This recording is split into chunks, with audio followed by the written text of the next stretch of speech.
Hi guys, it's Cindy.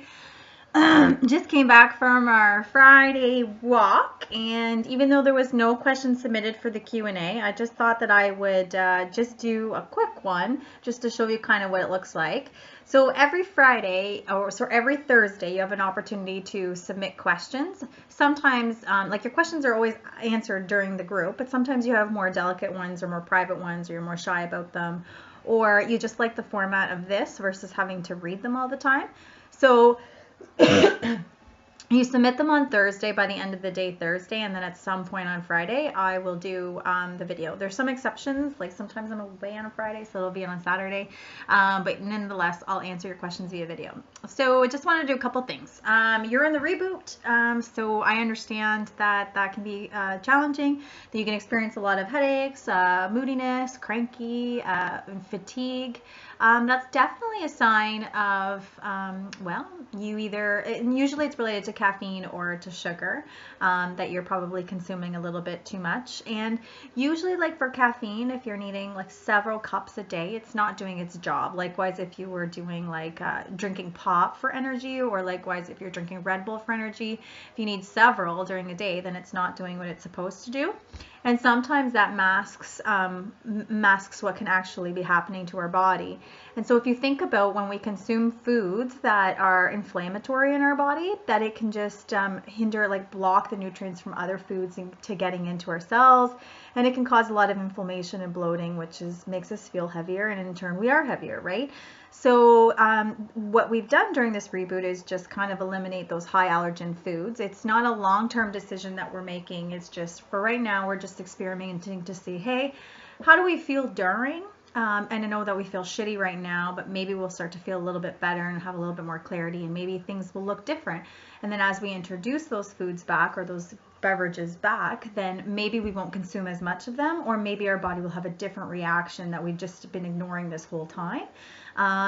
So that's kind of why we're doing the reboot. So it might feel a little diety right now, because, well, it also depends on your mindset too, because if you're in a, like, I'm in a withholding or withdrawing mindset, then it's going to feel a little bit more dieting than someone who perceives these 10 days as an opportunity to explore what their body is actually craving, and to get to know their body in terms of how they respond to eliminating these foods or reintroducing these foods back.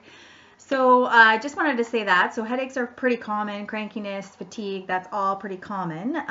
And you can take it lightly, you can take it hard, but generally it's just for you to be able to reflect internally and to be like, holy crap, you know, maybe I don't need as much coffee, or maybe, you know, like this is how I've always felt and I've just been masking it.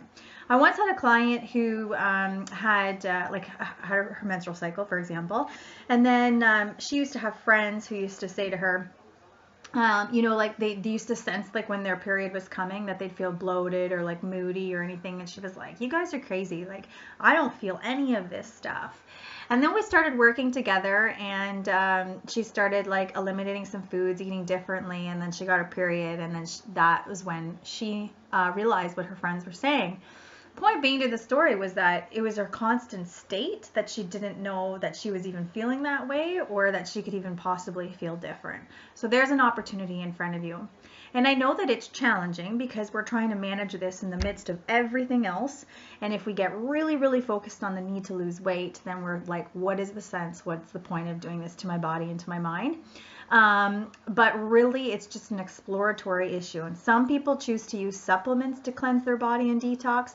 We're just eliminating and reintroducing to see how it goes. I'm not saying everybody in the world has a gluten intolerance, but it is a high allergy food. So we're going to see how it goes. For me, I'm not gluten intolerant, but I am gluten sensitive. So I know that if I eat a lot of gluten in my diet, I know how that's going to make me feel. And caffeine, like I've said, I've done this quite a few times throughout the years, and each time it gets a little bit easier, but it's just a way for me to like, hey, I'm being too dependent on this, I need to cleanse it out. And like, I have immediate reactions when I drink coffee, like I have to go to the bathroom right away, and that just means that I have an enzyme that digests it pretty quickly. So for me, having caffeine multiple times a day is not of value if I have goals that I want to achieve. That's a diplomatic way of saying it. So embrace the next 10 days. We have the weekend ahead, and that can often be a challenging time. I know that it can be easier just to give in. I totally get it. But really, we want to put our best foot forward, and our best foot forward to see, what really can I possibly feel different? Is this something that possibly my body is reacting to? Is this one of the reasons or contributing factors to why I'm not being able to reach my goals? So that's the whole goal. So I get that the weekends might be hard. I get that you might be feeling really crummy, and I get that it's easier to give in. But the goal is just to stick through it. It's 10 days, and that's it. It's like your kid taking a really crappy cough syrup or medication or injection just for 10 days. What's the conversation you have with them to make them know that that's what they need to do in order to get better? That's kind of the same conversation you need to have with yourself. It's also really common at the beginning of any program like this to feel hungry. So I want you to embrace the hunger, even though over the long term we kind of want to recognize what our hunger signals are. So we don't want to ever be really, really famished. We constantly want to feel in a place where we're satiated, where we're constantly like, I could eat, I could go without eating, because we're not going to be eating as a response to our hunger cues. So we're not going to only eat because we're hungry. We're going to eat because we understand that we need to eat pre-workout, we need to eat post-workout, or it's just the 2 to 4 hour rule that we're going to learn a little bit later, and that's in your package too, that's how we're going to fuel our body. So it's normal in the beginning though, especially if you have a mindset of withholding, like I'm going without, feeling deprived, that it's very common to feel even hungrier, and it's very common to confuse hunger with cravings. In particular, if you're coming from a high carbohydrate diet or a high sugar diet, it's really common to mistake that for hunger. But one of the ways that is hunger, you're able to grab anything. So I could make a Greek yogurt dip and dip my vegetables, and that should be just as satisfying. But if I'm just craving toast at night or popcorn or chips or whatever, that's a craving. So, and even fruit, for example, like if you're just craving something specific, then you know that that's a craving and that's not hunger. So just wanted to throw it out there that embrace the hunger for a little bit. We're just adjusting, and we're going to go through a phase where we're just going to adjust how we look at foods, in what ratios do we consume proteins, fats, and carbs, and that sort of thing. So there's going to be an adjustment period there. So embrace that. But going forward we're not using our hunger signals to initiate whether or not we need to eat. We should never feel stuffed, but we should just feel like we can go either way. That's kind of how we want to feel. And we're fueling our body with different purposes or different intention, and not as a response to hunger signals. If we end up having those hunger signals like, oh my God, I'm so hungry, then that's usually when we make other choices or bad choices or overconsume food, even if it is healthier. So that's what we want to avoid. The other thing that is common is because now I'm asking you to drink half your body weight in water, which is a lot of water that maybe you're not used to. That you can confuse hunger with thirst as well too. So we just want to keep that in mind. So questions to ask when you're feeling hungry is, is it hunger or is it craving? Am I thirsty or am I hungry? Those are the simplest ones. And then after that, we can get into, did you miss a meal? Did you miss are you going too far in between meals? Were you too active today? Were you stressed, or you're on your period? Those are all kinds of things that we can then start to explore afterwards. So I wanted to mention that. Then I had a couple of notes here. So you should be on the lean and mean workout. So some of you come to the AOT facility to work out. So you're probably wondering, how do I balance out these lean and means with the AOT workouts? So the lean and means are 30-minute workout programs. Now I wrote a note in the email, but just in case you missed it, each of the titles are a link to the video, the instructional video. So if you click on the warm-up, if you click on the scorcher, total body number 1, if you click on the cool down, they're all videos that will lead you to the instruction part. And each one is 30 minutes from start to finish. And so that's great. You can come to the gym. So there's open gym, anybody who's in the Activate, on Saturday mornings between 7 and 9. You can crush a lean and mean workout, because if you come to the gym, then maybe you'll challenge yourself using bars or sandbags or that sort of thing versus just dumbbells like the program uses. But either way, you can just do them at home. So some of you come to the training facility, so you're probably wondering, well, how do I balance these lean and mean workouts with the gym workouts? And that's a really great question.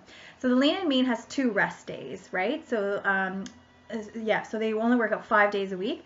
So you have the option of just doing 1 rest day if you like, because maybe you're coming to AOT and you're crushing the lean and means. So that's one option that you have. The other option that you have is a rotating schedule. So for example, if you come to AOT every Monday and Thursday, then you might want to then rotate your lean and mean schedule so you're not missing constantly the same ones. The third option is in the first one, you have an endurance run.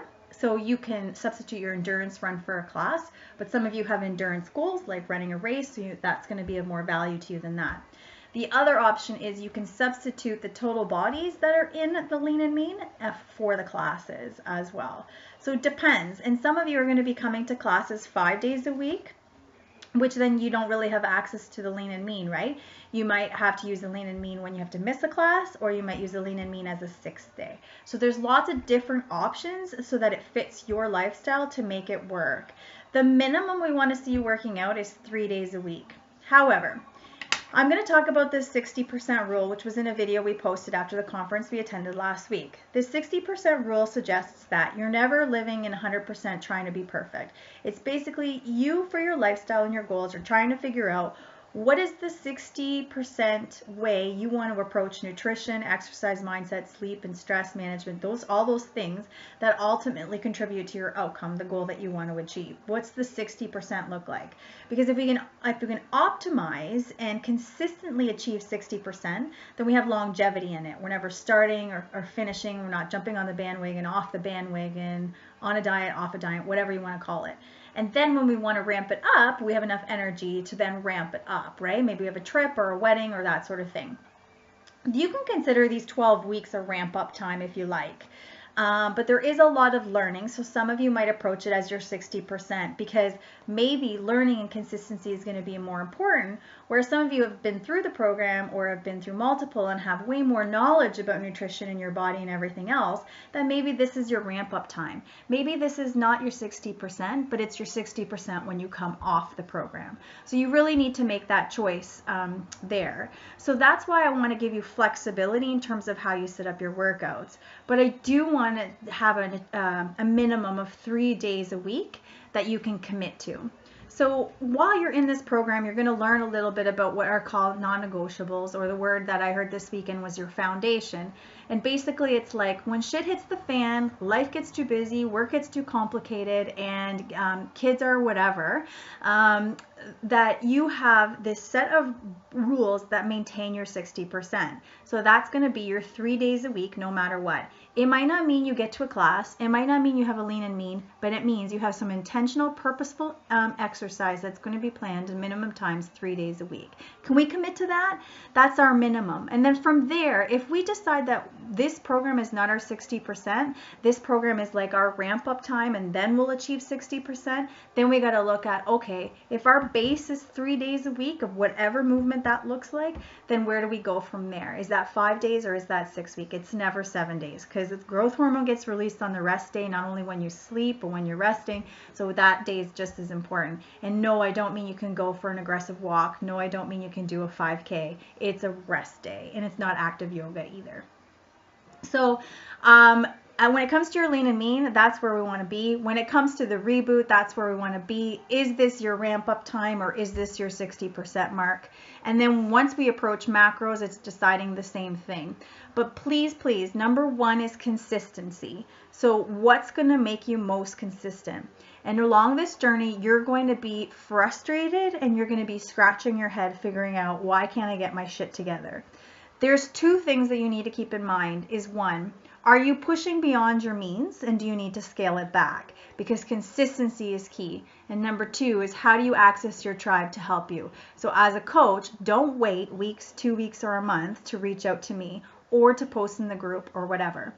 You got to do it right away, because this is 12 weeks, and it's 12 weeks to maximize our time together and your understanding of your body, the nutrition, and the exercise plan to get you to where you want to go. So those are the two commitments we need to make. We need to make is, what's our non-negotiable or foundation? And the minimum is 3 days a week of exercise. With nutrition, we need to decide what our 60% looks like at a minimum, right? That's our non-negotiable when it comes to nutrition and when it comes to the reboot. Then as a decision for you, you need to decide, is 60% where you want to be throughout the phases of this program, or do you want to ramp it up? At any time, you have the ability to go up or to go down. So when life hits the fan, then you have to make two commitments. Go back to your foundation, scale it back if you need to, reach out to your tribe. That's the commitment we're making here, and I hope you agree with me. Okay, so day 5, so I think it's on Monday, you're going to get an email that's going to break down your macros for you. So it's going to feel like foreign to you, and it's going to feel overwhelming when you get this email, because what it's going to say is going to say, here for your day is your total fat intake, here total protein, total carbs. What you're going to learn by reading ahead in your package this weekend while you're sitting on a patio enjoying the sun with your herbal tea, you're going to read ahead this weekend so that you're ready for the email that comes on Monday. And then there's a nutrition presentation scheduled. It is a little bit longer, so segment some time or break it up. But it's really important, because what it's going to teach you along with your package is how to take those numbers and apply them, one, to MyFitnessPal, because we're using MyFitnessPal to count macros and we're not using them to count calories. So it's going to help you with that. The second thing it's going to do is it's going to tell you how to break up your meals. So it's going to tell you to eat every 2 to 4 hours, for example, and you're going to have to break up those numbers for every meal 2 to 4 hours apart. And then it's going to tell you to optimize your post-workout to make it your biggest meal. So from there you have flexibility. So an example, I'm speaking ahead, so if this is too much, just ignore it until you get the email and you listen to the presentation, you work ahead in your package, because then it'll come together. But then you'll remember this conversation. So let's say I say that your grams of fats are going to be 60, your carbs are going to be 100, and your protein is going to be 80.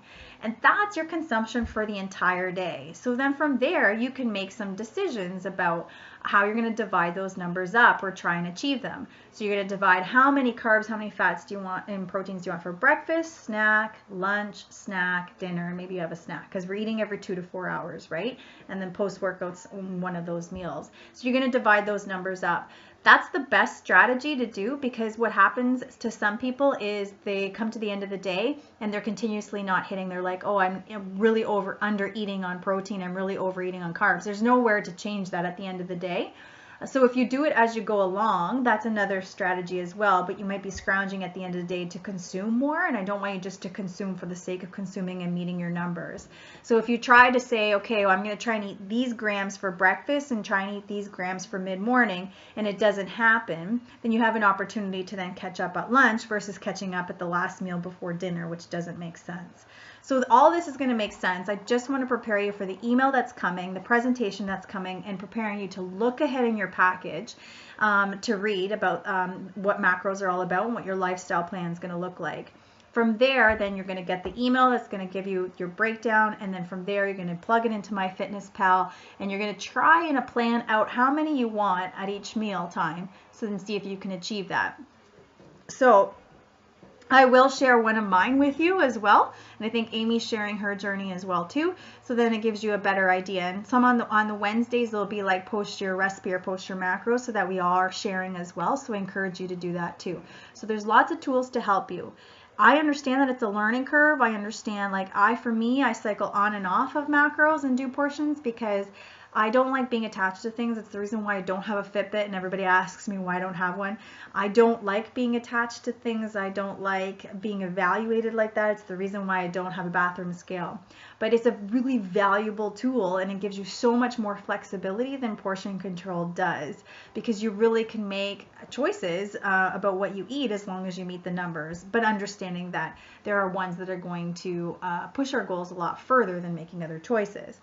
So I understand that it can be a learning curve. I understand that it can be frustrating. But what I'm asking you to commit to as your 60% is 30 days with the macros, and really, really being engaged in the group to ask questions. You have the opportunity to email them to me so that I could submit them, so I can answer them via video on Fridays.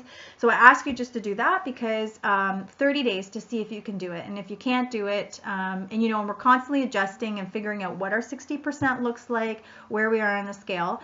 And then after that, if it just doesn't work, then we'll move to a portion control approach. But understand that a portion control doesn't have as much flexibility to enjoy those other foods. So that's that, and I think that's it. So I just wanted to show you kind of what it looks like. Sometimes they're longer, sometimes they're short, but usually you can just listen to it because you don't have to stare at me. But I just wanted to kind of show you what it looks like and then get you to kind of thinking ahead about what the next phase of the program is as you continue to do the reboots and crush your workouts as well. So I look forward to seeing so many posts. I am so over the moon, overjoyed how interactive everybody's being in the group. I can tell you from years and years of doing these types of programs that the people who have more success are the people that continuously stay engaged in the group. Those are the people that have more success. I'm not saying all the time that you have to post or comment or share, but I do know that sometimes people get into a competitive spirit, I guess, in the group, and some people then feel like they don't want to be the squeaky wheel because they're constantly posting. So I want to get rid of those assumptions, those past experiences, and embrace this one ahead. Nobody's judging. It's a judge-free zone. At least that's what I hope for. So let's just go with that mindset and post as many questions as you need. Post your selfies, post however many times as you need, and do comment on the articles and the posts that are going to be coming up, and ask your questions. The more engaged you are, the more it stays top of mind. Now, you probably don't want to be connected to social media as much, so I just say commit to maybe 5 or 10 minutes of the day at the beginning or at the end, or just 5 or 10, and that's your commitment to the group. It'll stay top of mind. It's like when people get their workout in, they tend to eat better that day. It's kind of the same idea.